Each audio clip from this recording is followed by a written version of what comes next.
जंगल के किनारे बसे उस गांव में रामलाल का परिवार रहता था। रामलाल एक लकड़हारा था जो गरीबी में अपना जीवन काट रहा था। उसके साथ उसकी बीमार पत्नी शांति और बेटी गौरी भी थे। वो तीनों इस सर्दी में जूझने की कोशिश कर रहे थे। रामलाल, तुम्हारे हाथ तो ये बर्फ जैसे ठंडे हैं रे। क्या करूं इस कड़ाके की सर्दी में, और क्या होगा भला। पिताजी, आज जंगल मत जाओ, हवा बहुत तेज है। बेटा, जंगल नहीं जाऊंगा तो लकड़ी कहाँ से लाऊंगा, बोल। और लकड़ी नहीं तो पैसा नहीं, और पैसा नहीं होगा तो खाने को और तेरी माँ की दवा को कहाँ से लाऊंगा। और फिर तेरी किताबें भी तो हैं बेटा। गौरी चुप हो गई।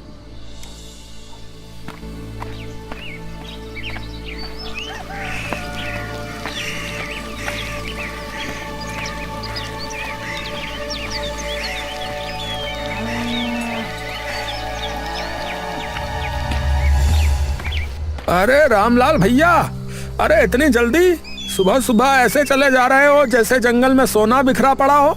अरे सोना तो नहीं मस्तराम, पर लकड़ी जरूर बिखरी है, और वही मेरा सोना है।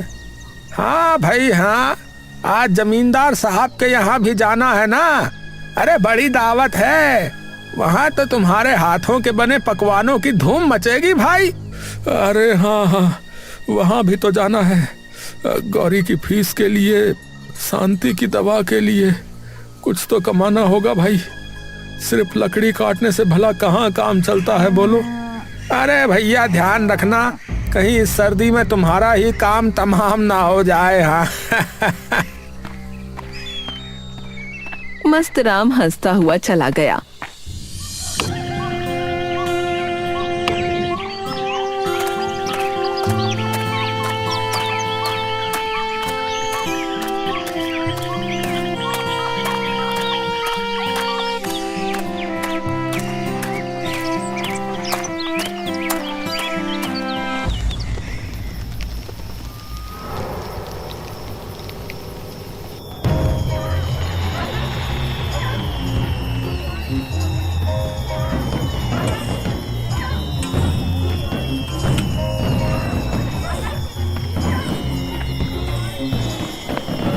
अरे जल्दी खाना बनाओ और निकलो। और हाँ, अभी से बता देता हूँ, अपने साथ कुछ ले जाने की उम्मीद मत रखना, समझे। वो तो और कोई बावर्ची नहीं मिला तभी तुमको बुलाना पड़ा, वरना तो मैं तुम्हारी शक्ल भी ना देखूं। जी जी जमींदार जी। रामलाल ने खाना बनाया और उसका मेहनताना लेकर अपने घर पहुंचा।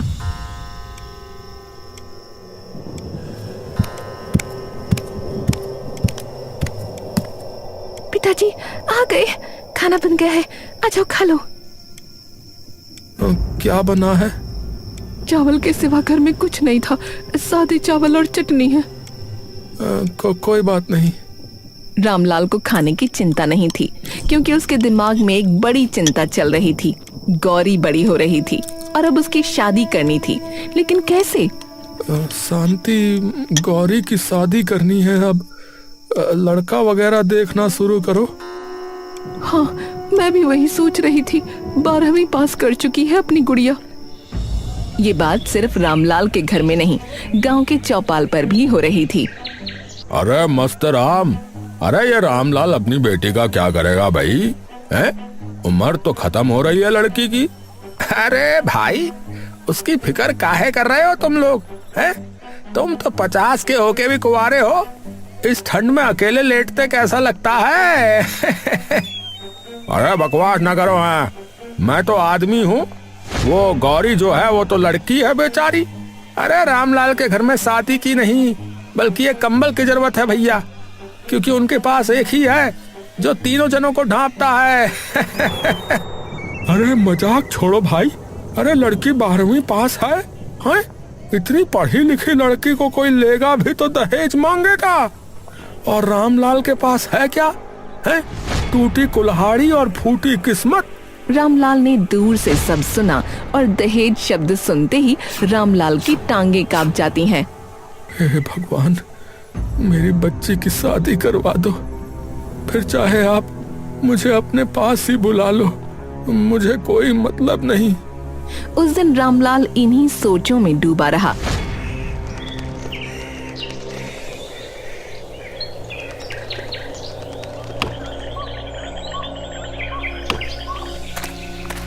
जंगल से लकड़ियों का भारी गट्ठर ढोते हुए बर्फ से भीगी पगडंडी पर उसका पैर फिसला। उसकी टांग की हड्डी टूटने की आवाज जंगल में गूंज गई। 1 महीना, 1 दिन भी कम नहीं, पूरा 1 महीना बिस्तर पर रहना, नहीं तो जीवन भर लंगड़ाते रहोगे। एक महीना? डॉक्टर साहब, मेरा घर, मेरी बीमार पत्नी, मेरी बेटी, वो कैसे? हे भगवान, अब तो सचमुच अंत हो गया, सब खत्म हो गया। घर की कमान अब उन नन्हे पर मजबूत कंधों पर आ गई जो हमेशा किताबें थामती थीं। गौरी ने आंसू पोंछे और सीधा जमींदार विजय सिंह की हवेली का रुख किया।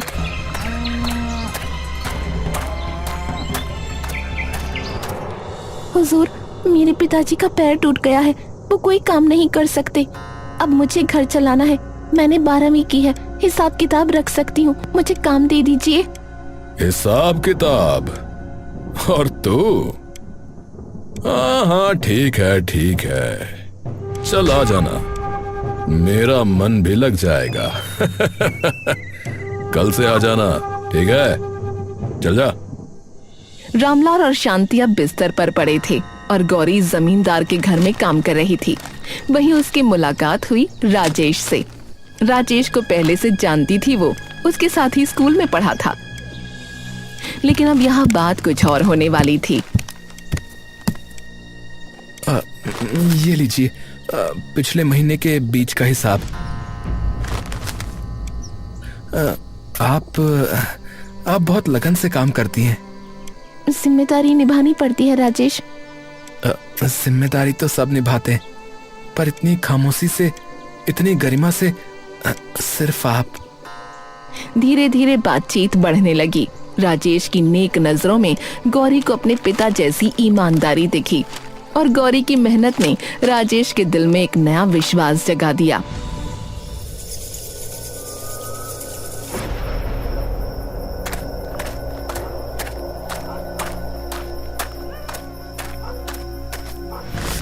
गौरी, रुक जाओ, मैं रोक नहीं पा रहा। तुम्हारी हर मुसीबत में मुस्कुराहट, तुम्हारा हर दिन अपने परिवार के लिए जीना मुझे बेकरार कर देता है। मैं तुमसे प्यार करने लगा हूँ। राजेश, ये मैं तुमसे विवाह करना चाहता हूँ। मुझे बस तुम्हारा साथ चाहिए। गौरी का दिल एक पल को थमसा गया। उसकी आंखों के सामने एक सुनहरे सपने का चित्र उभरा। शायद यही सही है, मुझे राजेश की बात मान लेनी चाहिए। मेरे माता पिता हमेशा मेरी शादी के लिए परेशान रहते हैं, मैं उनकी सारी परेशानियां खत्म कर दूंगी। किस सोच में डूबी हो गौरी? नहीं, कुछ नहीं, बस मैं सोच रही थी कि तुम सही कह रहे हो, मैं भी तुम्हें पसंद करती हूँ। लेकिन ये बात गौरी अपने माता पिता से कर दी उससे पहले ही जमींदार को पता लग गया। क्या? उस लकड़हारे की लड़की और मेरा नौकर? मैं ऐसा नहीं होने दूंगा। गांव में खबर फैला दो, मेरे यहाँ काम करते हुए मेरे ही नौकर को बहकाया है।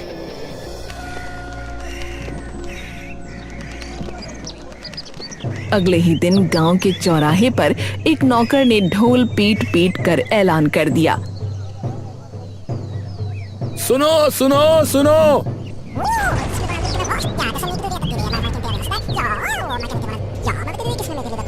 ए भैया सुनो सुनो, ए भैया सुनो सुनो सुनो। रामलाल अभी भी टूटी टांग लेकर बैठे थे जब ये खबर उन तक एक जलते हुए अंगारे की तरह पहुंची। गौरी जब घर लौटी तो उसके सामने उसके अपने पिताजी हाथ जोड़कर खड़े थे। बेटी गौरी, अरे मेरी लाडली, अरे तूने ये क्या कर डाला? पिताजी, ऐसा ना बोलिए, मैंने कुछ गलत नहीं किया। हाँ, मैं राजेश से प्यार करती हूँ और वो भी मुझसे बिना किसी लालच के प्यार करता है। उसने कहा है हमारी शादी होगी। पिताजी देखे ना, मैं आपके लिए पैसे कमा रही हूँ और आपकी मेरी शादी की चिंता भी दूर हो जाएगी। लेकिन रामलाल बस रो रहा था। तभी मस्त राम आ गया था और बोला, अरे रामलाल भैया, अरे इतनी सर्दी में तुम्हारी बेटी ने इश्क कर लिया भाई। अरे हमारी तो सुबह उठने तक की हिम्मत नहीं होती। कैसे कर लिया? मस्त राम काका, आपको अपने जीवन में तो कुछ नहीं है, इसलिए दूसरों के जीवन में घुसते रहते हैं। जाइए वरना धक्का मार के बाहर निकालूंगी। मस्त राम का चेहरा बुझ गया। वो बिना कुछ कहे लौट गया। गौरी ने अपने पिता के सामने बैठकर घंटों उन्हें समझाया। धीरे धीरे रामलाल के माथे की सिलवटें खुलने लगीं। हमें दूसरों को नहीं, अपना सोचना है। राजेश से शादी करने से मेरा घर भी बस जाएगा और आप लोगों को भी एक सहारा हो जाएगा। पिताजी, वो अच्छा लड़का है, आपका दामाद बनेगा तो आपकी सेवा भी करेगा। तू सही ही कह रही है बेटा। लोग तो कुछ ना कुछ कहते ही रहेंगे, चाहे हम सांस लें या ना लें। हमें अपना सोचना चाहिए। तो पिताजी, राजेश को बुलाइए ना। राजेश को बुलाया गया। बातचीत हुई। राजेश के वादे फिर से दोहराए गए और शादी तय हो गई। तारीख रखी गई 15 जनवरी, एक नई शुरुआत का दिन।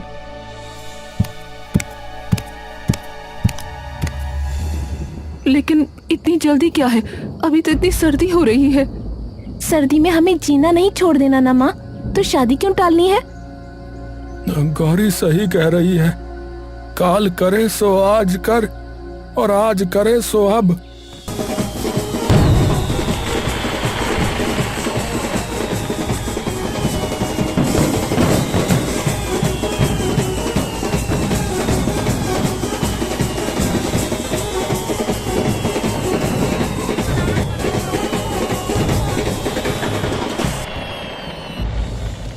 सुनो भैया, हमारा लड़का तो पढ़ा लिखा है। हमें जो है ना 50,000 रुपए जो है नकद चाहिए भैया। हाँ, और जो है एक नई मोटरसाइकिल भी। हाँ, इन लोगों ने प्रेम विवाह करने का सोच लिया, लेकिन हमें तो समाज के हिसाब से चलना है ना।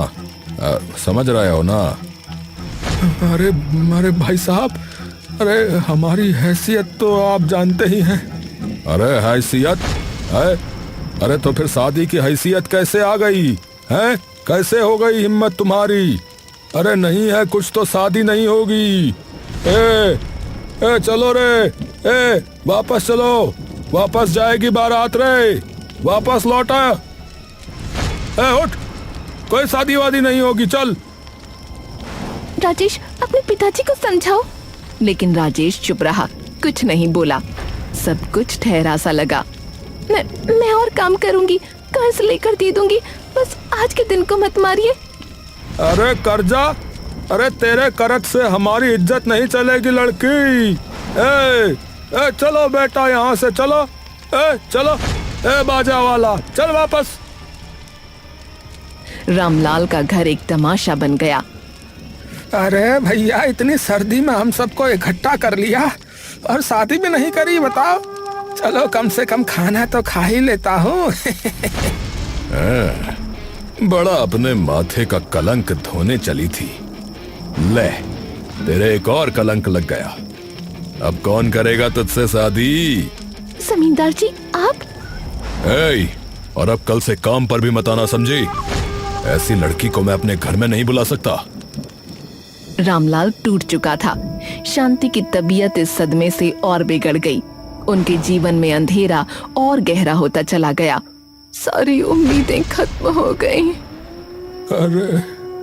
अरे सब बर्बाद हो गया, सब बर्बाद हो गया। लेकिन वो कहते हैं ना, जब एक रास्ता बंद होता है तो दूसरा खुल जाता है। अगले दिन शहर से एक चमकती हुई कार गांव की धूल उड़ाती हुई आई। उसमें से उतरा गौरी का बचपन का दोस्त श्याम। गौरी ने उसे सब बताया। हे भगवान, ये तो बहुत बुरा हुआ। रामलाल चाचा, आप फिक्र मत करिए, मैं गौरी की नौकरी भी लगवा दूंगा और गौरी की शादी, उसके लिए लड़का भी मैं ढूंढूंगा। एक इंसान जो दहेज नहीं, उसकी ताकत को पहचाने। नौकरी कहाँ? शहर चलना मेरे साथ, वहां बहुत काम है। रामलाल के परिवार को फिर से सांस आई, एक उम्मीद की किरण। लेकिन तभी कड़ाके की सर्दी ने शांति को अपनी जद में ले लिया। रामलाल, मेरी गौरी, उसे खुश रखना। ओह, तुम दोनों मेरी जान। अरे नहीं, शांति, ऐसे मत जाओ शांति। शांति दुनिया छोड़कर चली गई। रामलाल और गौरी पहले से भी ज्यादा टूट गए। उनके जीवन में कुछ भी सही होता नहीं नजर आ रहा था। इस दौरान श्याम ने राजेश से मिलने का फैसला किया। वो जानना चाहता था कि आखिर हुआ क्या था। श्याम भाई, मैं बेबस था। जमींदार साहब ने मेरे पिताजी को बुलाया था, कहा या तो शादी रोक दो या फिर तुम्हारा काम यहीं खत्म। मेरे बूढ़े पिताजी बेबस हो गए। अरे लेकिन ऐसा क्यों? उसे इसमें क्या मिला? बदला भाई। रामलाल चाचा ने एक बार जमींदार के काले धंधे में साथ देने से मना कर दिया था भाई। काला धंधा? कौन सा काला धंधा? वो गैरकानूनी सामान का कारोबार करता था। उसने रामलाल चाचा से लकड़ी के बहाने उस सामान को इधर उधर पहुंचाने के लिए कहा था, लेकिन उन्होंने साफ मना कर दिया। बस तभी से उसने उनके घर को बर्बाद करने की ठान ली। श्याम का चेहरा पत्थर की तरह जम गया। उसकी आंखों में गुस्से की बर्फीली लपटें नाच उठीं। उसने फोन उठाया।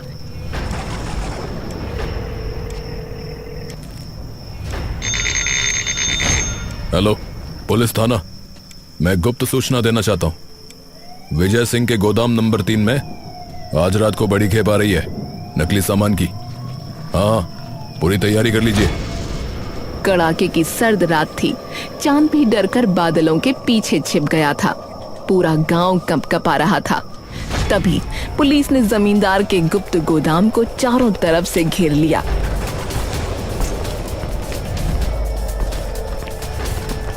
विजय सिंह, आपको हिरासत में लिया जाता है। इनको हथकड़ी लगाओ भाई।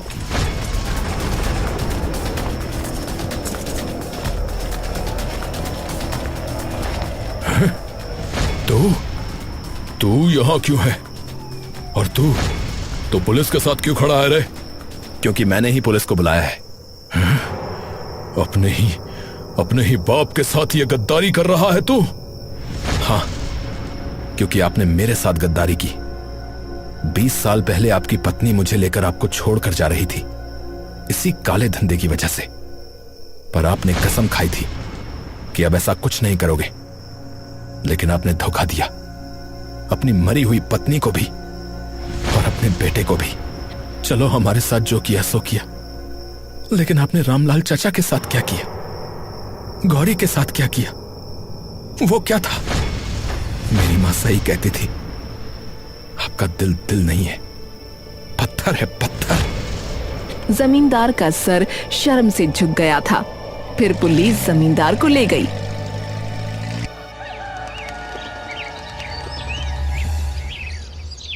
अगली सुबह श्याम ने रामलाल और गौरी को सब कुछ बता दिया। सब कुछ ठीक हो गया है गौरी, सब कुछ। धन्यवाद श्याम, तुमने हमें ही नहीं बल्कि पूरे गांव को बचा लिया। अपने पिता के बुरे काम को बुरा कह पाना बहुत हिम्मत की बात है। पर मेरी एक इच्छा अधूरी रह गई है, वो सालों से दबी हुई है। क्या इच्छा? मैं तुम्हें बचपन से प्यार करता था गौरी। जब हम खेलते थे ना, जब तुम मुझे मोटा कहकर चिढ़ाती थी, तभी से। लेकिन मैं कभी कह ही नहीं पाया। आज मेरी हिम्मत हो रही है। अब गौरी, क्या तुम मुझसे शादी करोगी? रामलाल और गौरी दोनों सन्नाटे में डूब गए। फिर रामलाल की आंखों से आंसुओं की झड़ी लग गई। इस बार वो दर्द के नहीं, खुशी के आंसू थे। बेटा, अरे श्याम बेटा, अरे भगवान ने तुम्हें हमारे लिए ही बचा कर रखा था बेटा। तुम मुझसे? हाँ, हमेशा से। वरना बताओ, एक सॉफ्टवेयर इंजीनियर बनने के बाद भला गांव लौट कर क्यों आऊंगा? बात तो सही है। एक हफ्ते बाद सर्दी अब भी जस की तस थी, पर इस बार शादी का मंडप सजा हुआ था और उसकी अग्नि की गर्मी सबके लिए काफी थी। गांव वाले इस बार हंस नहीं रहे थे, खुश थे। बेटा माफ कर देना हम सबको, हम सब अंधे थे बेटा। अरे सब ठीक है काका, मेरी शादी है, नाचोगे नहीं? मस्तराम नाचने लगा।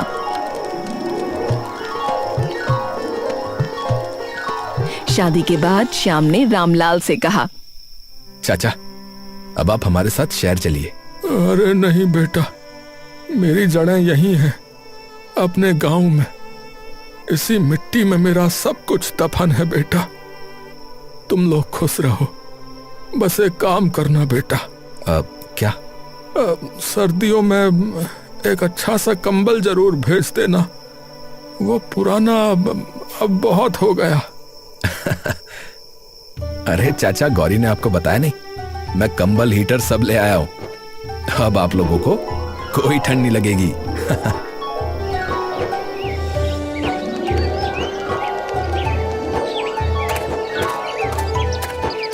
रामलाल वापस अपने पैरों पर खड़ा हो चुका था। उसने श्याम और गौरी को विदा किया और सुखमय जीवन बिताने लगा।